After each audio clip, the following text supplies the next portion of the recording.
আসসালামু আলাইকুম। শুরু করছি আমৃত্যু ভালোবাসি তোকে উপন্যাসের বোনাস পর্ব। লিখেছেন সালমা চৌধুরী। আমি আপনাদের সাথে আছি ফারহিনা।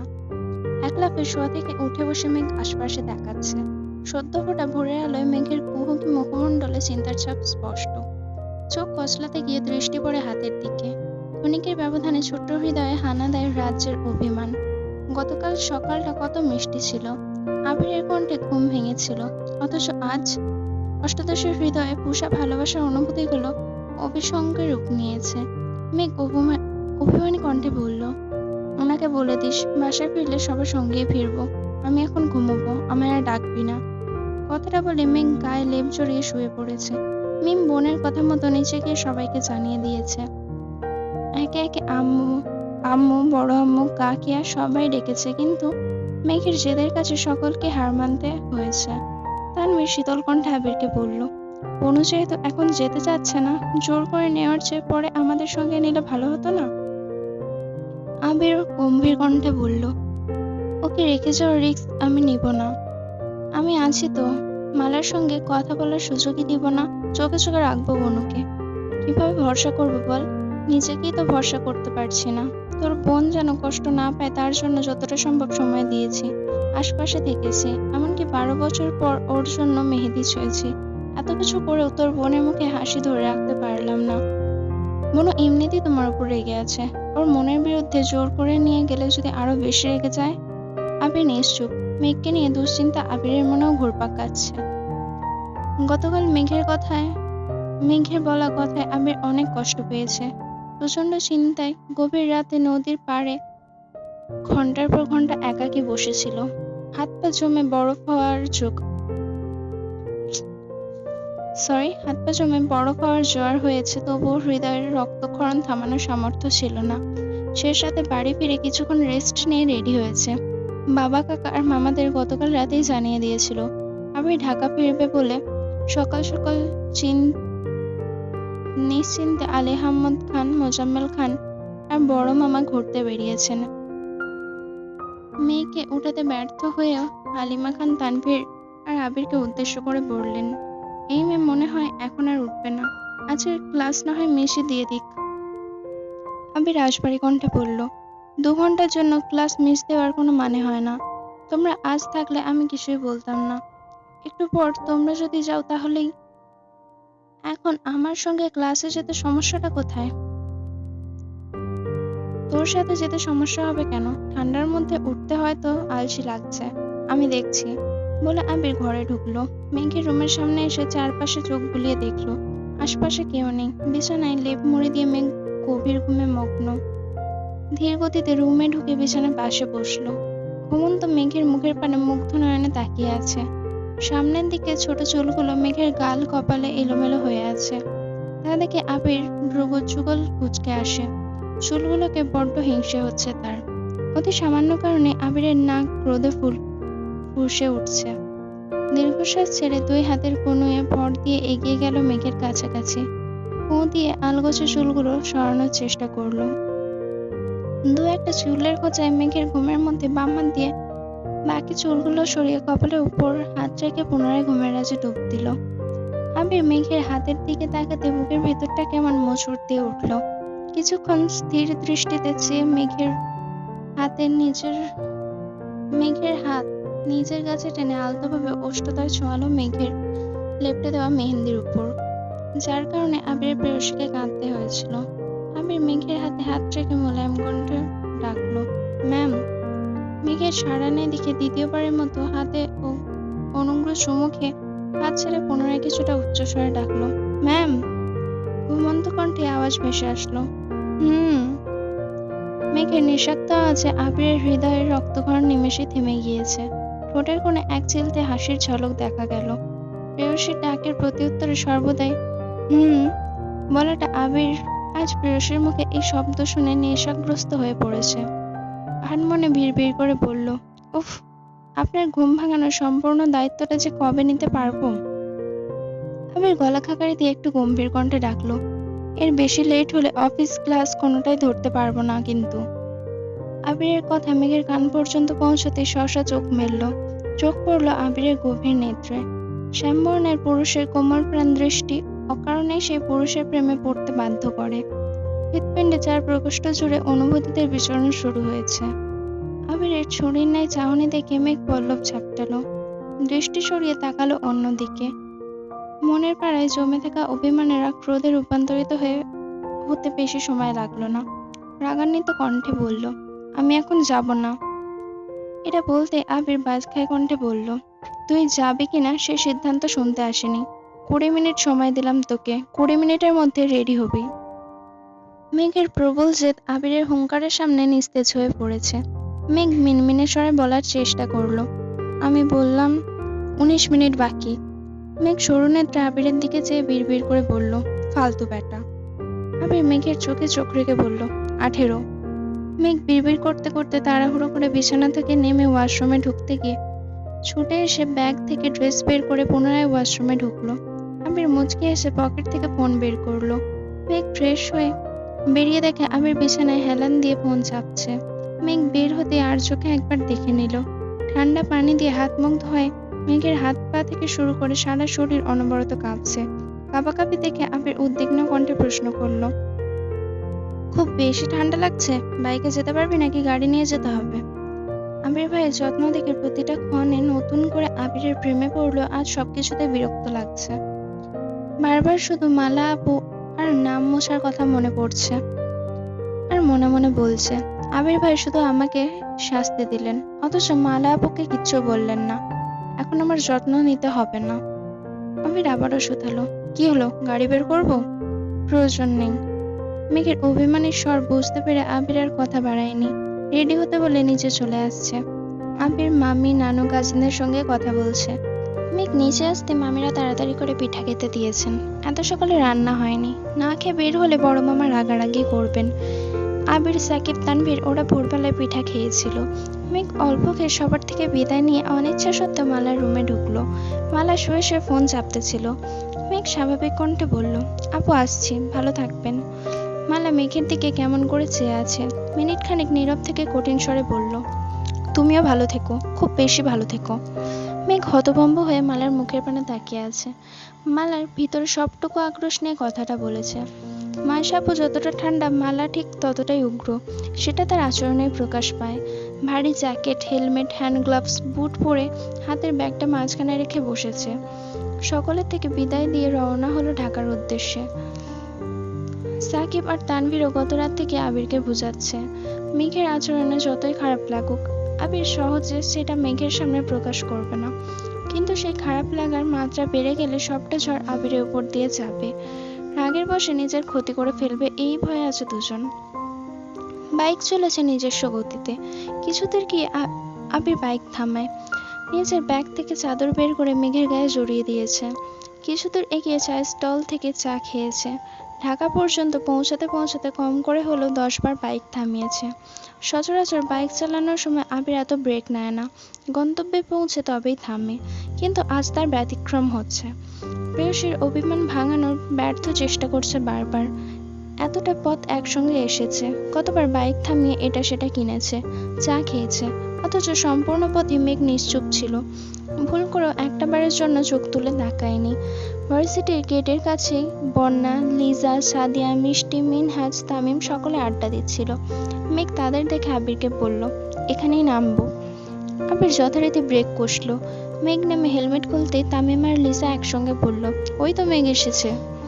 বাকিরাও মেঘের দিকে তাকিয়ে আছে। মেঘ ঘুরে ওদের দিকে তাকিয়ে হাসার চেষ্টা করলো, কিন্তু এই হাসিতে নেই কোনো মুগ্ধতা। মেঘ কয়েক পা এগোতে আবির পিছু ডাকলো, ক্লাস শেষ হলে ওয়েট করিস, আমি নিতে আসবো। বাইকে হেলমেট পরা আবিরকে দেখে মিনহাজ ভ্রু কুঁচকে তামিমের দিকে তাকালো। দুজন তাকাতাকি করলো কিছুক্ষণ। তামিম বন্যাকে জিজ্ঞেস করলো, বাইকারটা কে রে বন্যা? বন্যা মুচকি হেসে বলল, যার আশিকিতে মেঘ আসক্ত।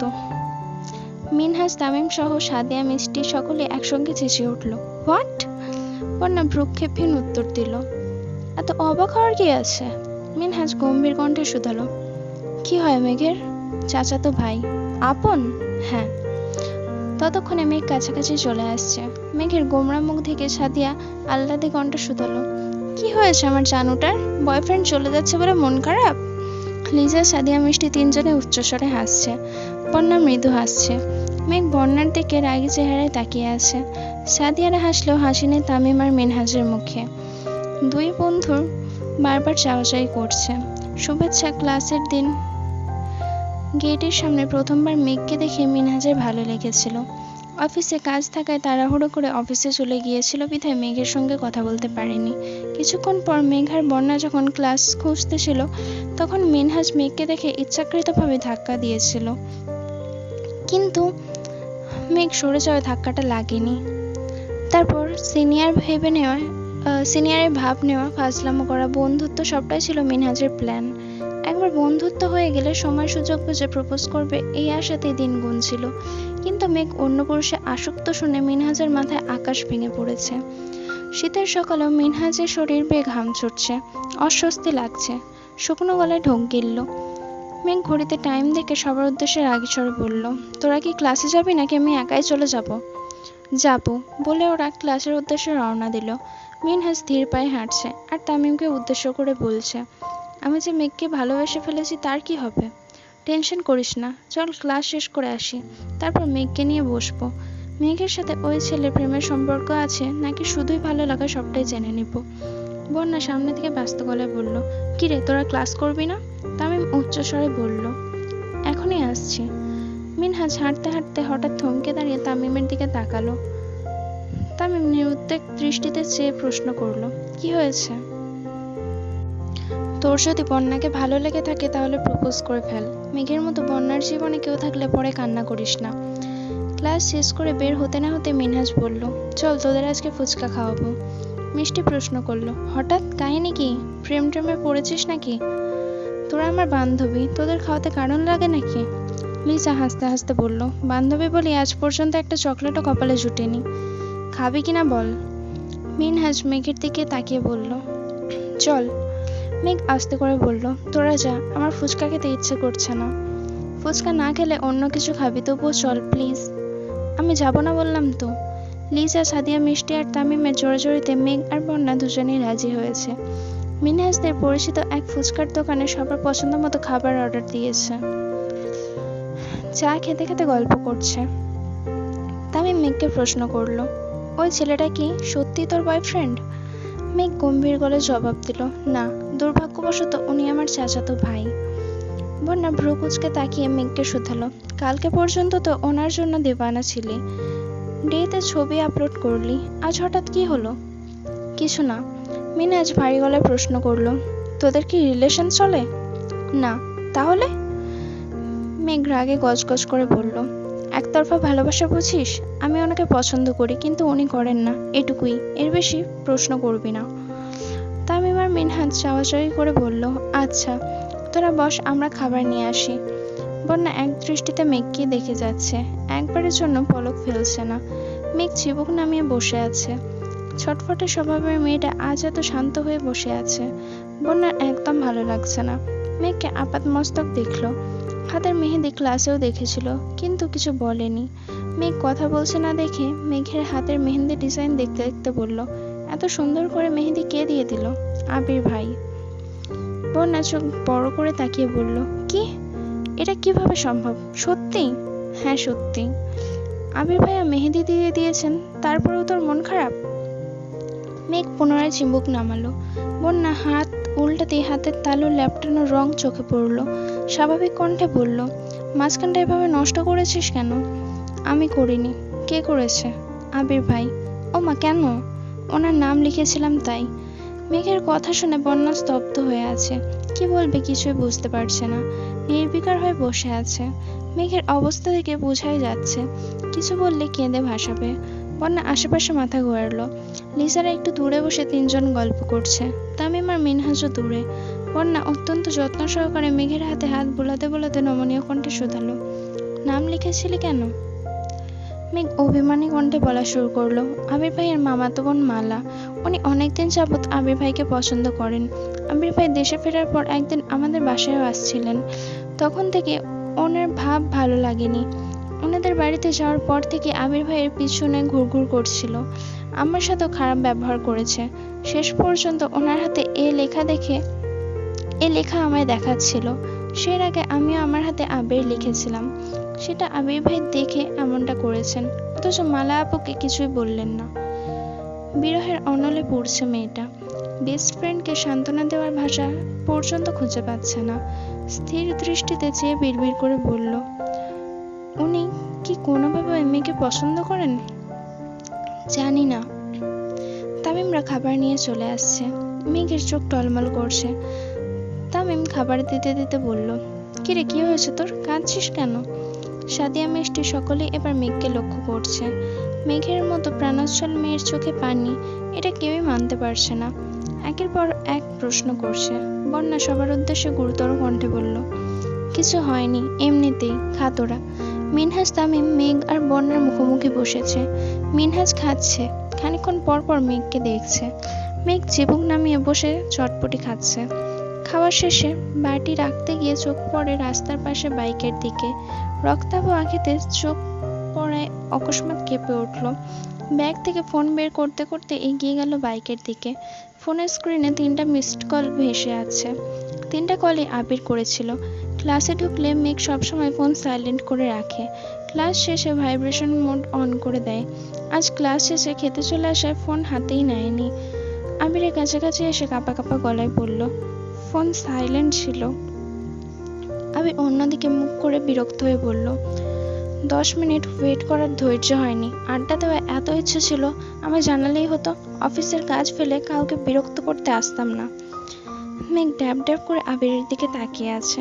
মুখ দেখা যাচ্ছে না, তবুও ঘাড় কাত করে মেঘ আবিরের মুখ দেখার চেষ্টা করছে। সকালবেলা হেলমেট না খুলে কেউ আবিরকে দেখতে পায়নি। এখন হেলমেট খুলে মিনহাজ, তামিম সহ মেয়েগুলোও দাঁড়িয়ে আবিরকে দেখার চেষ্টা করছে। আবির একটা রিক্সা ডেকে ভাড়া দিয়ে বন্যাকে উদ্দেশ্য করে বলে, এই মেয়ে, বাসায় যাও। বন্যা না করতে যাবে তখনই চোখাচোখি হয় আবিরের সঙ্গে। কপালে ভাঁজ, সাথে আবিরের রাগান্বিত চাহনি দেখে না করার সাহস হয়নি। ভদ্র মেয়ের মতো রিক্সায় উঠে পড়ে। বনে যাওয়ার পর আবির মিনহাজ আর তামিমকে এক পলক দেখে বাইক স্টার্ট দেয়। বাড়ির মানুষজন অনেকক্ষণ আগেই চলে এসেছে। আবির তানভীরের সঙ্গে কথা বলে এক মুহূর্ত দাঁড়ালো না। বাসা থেকে বেরিয়ে রওনা দিল অফিসের উদ্দেশ্যে। 5 মিনিটের মধ্যে তানভীরও বেরিয়ে পড়েছে। সপ্তাহখানেক পর নির্বাচন, যার জন্য তানভীর দীর্ঘদিন যাবৎ অপেক্ষা করেছে।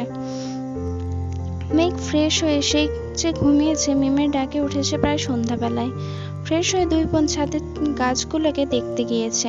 কিছু গাছের আগাছা পরিষ্কার করে গাছগুলোতে পানি দিয়ে আজানের সঙ্গে সঙ্গে রুমে চলে এসেছে। বছর শেষ হতে চলল। 1 বছর সকল হিসেব মেলাতে রীতিমতো হিমশিম খাচ্ছে আবির। তার মধ্যে তানভীরের নির্বাচনের প্রেসার। সে রিস্ক নিয়ে তানভীরকে রাজনীতিতে পাঠিয়েছে। তানভীর ব্যর্থ হলে সেই ব্যর্থতার সম্পূর্ণ দায় পড়বে আবিরের উপর। তার থেকে বড় বিষয় হলো তানভীরকে ঠিক রাখতে কষ্ট হয়ে যাবে। এদিকে মেঘের আচরণ ভালো লাগছে না। মেয়েটা ইদানিং অনেক বেশি ঠান্ডা হয়ে গিয়েছে। হঠাৎ করে যেন ম্যাচিউরিটি ভর করেছে মেয়েটার উপর। কথায় কোনো চঞ্চলতা নেই। খাবার সময় ছাড়া নিচে সচরাচর নামতেই দেখা যায় না। ভার্সিটি, ঘুম আর গাছের যত্ন নিয়ে দিন কাটিয়ে দেয়। সন্ধ্যার পর থেকে পড়াশোনা করে বাকিটা সময় অনলাইনে হ্যান্ড পেন্টিং এর কাজ শেখে। খুব বেশি মন খারাপ থাকলে মাকে জড়িয়ে ধরে শুয়ে থাকে। আবিরের সঙ্গে সকালে খাবার টেবিলে ব্যতীত দেখা হয় না। আবিরও বাসায় ঠিকমতো সময় দিতে পারে না। সারাদিন 2 অফিস সামলে সন্ধ্যার পর বাসায় ফিরে ফ্রেশ হয়ে জিমে যায়। জিম থেকে ফিরতে প্রায় 12টা বেজে যায়। রেগুলার চলছে এই রুটিন। ভার্সিটির বন্ধুরা কেউ মেঘের ফ্রেন্ড লিস্টে অ্যাড ছিল না। স্কুল কলেজের ফ্রেন্ডরাই শুধু অ্যাড ছিল। মিনহাজ আর তামিম বলতে বলতে অ্যাড করেছে ওদেরকে। সাথে সাদিয়া মিষ্টি ওদেরকেও অ্যাড করেছে। এক বিকেলে মেঘ আর মিম 2 বোন ছাদে গাছে পানি দিতে দিতে গল্প করছিল। হঠাৎই মিম বলল, আপু, একটা কথা তোমায় বলা হয়নি। মেঘ সন্দিহান হয়ে প্রশ্ন করল, কি কথা? মালা আপু হাতে নাম মেহেদি দিয়ে নাম লেখা দেখেছিলাম। অকস্মাৎ মেঘের মন খারাপ হয়ে গিয়েছে। কিছুদিন যাবৎ সবকিছু এড়িয়ে চলছে, যেন স্বাভাবিক হতে পারে। হাতের মেহেদিও উঠতে শুরু করেছিল। মিম পুনরায় বলল, কি নাম ছিল জানো আপু? মেঘ এ অক্ষর দেখেছিল, কোনো নাম ছিল না। কিন্তু মিম নাম কোথায় পেল? তবে কি পরে আবির ভাইয়ের নাম লিখেছিল? মেঘ আনমনে এসব ভেবে প্রশ্ন করল, কি নাম? আশিক। মেঘ চমকে উঠে প্রশ্ন করল, আশিক, তুই ঠিক দেখেছিস? হ্যাঁ। আমি একদম ঠিক দেখেছি, বিয়ের দিন রাতে দেখেছি। তোমাকে বলতে গিয়ে দেখি তুমি ঘুমিয়ে পড়েছ। তারপর দিশাকে জিজ্ঞেস করেছি আশিককে, তখন দিশা বলেছে মালা আপুর এক্স বয়ফ্রেন্ডের নাম আশিক। Ex boyfriend? দিশা তো তাই বলল। মেঘ গভীর চিন্তায় পড়ে গিয়েছে। মালা আপুর বান্ধবীদের সঙ্গে বলা কথা আর ওনার আচরণে স্পষ্ট বোঝা গেছে উনি আবির ভাইকে পছন্দ করেন। সকালবেলা হাতে শুধু এ অক্ষরটাই ছিল, খুব উৎসাহ নিয়ে দেখাচ্ছিলেন। রাতে সেই অক্ষর আশিক কিভাবে হলো? কেউ কি হাতে কখনো এক্স এর নাম লিখে? তবে কি অন্য কেউ ওনার হাতে নাম লিখিয়ে দিয়েছে? কে সে? আবির ভাই নয় তো? মেঘের হৃদয়ের শক্ত খোলস ভেদ করে অকৃত্রিম হাসি ফুটে উঠেছে। তাড়াতাড়ি গাছে পানি দিয়ে রুমে চলে গিয়েছে। ব্যালকনিতে দাঁড়িয়ে আবিরের জন্য অপেক্ষা করছে। আবির সিঁড়ি দিয়ে উঠতে উঠতে মেঘের রুমের দরজা খুলে বেরিয়ে আসলো। ঠোঁটে লেগে আছে মায়াবী হাসি। আবির ভ্রু কুঁচকালো। মেঘ হাস্যোজ্জ্বল মুখে বলল, আবির ভাই। আবির কোনো প্রকার ভাবাবেগ প্রকাশ না করে কিছুটা তপ্ত স্বরে বলল, কিছু বলবেন? মেঘের হাসি মুখ মুহূর্তে অন্ধকার হয়ে গিয়েছে। আবিরের এমন উত্তর আশা করেনি সে। মুখ গোমড়া করে বলল, আমি যা বলতে চাই তা শোনার ধৈর্য আপনার হবে না। বিরক্ত করার জন্য দুঃখিত। দুপা পিছিয়ে রুমে ঢুকতে মেঘ দরজা আটকে দিয়েছে। আবির অভিভূত ন্যায় বন্ধ দরজার পানে চেয়ে আছে। পরবর্তী পর্বগুলো খুব দ্রুত আসবে। আজ আসি, আল্লাহ হাফেজ।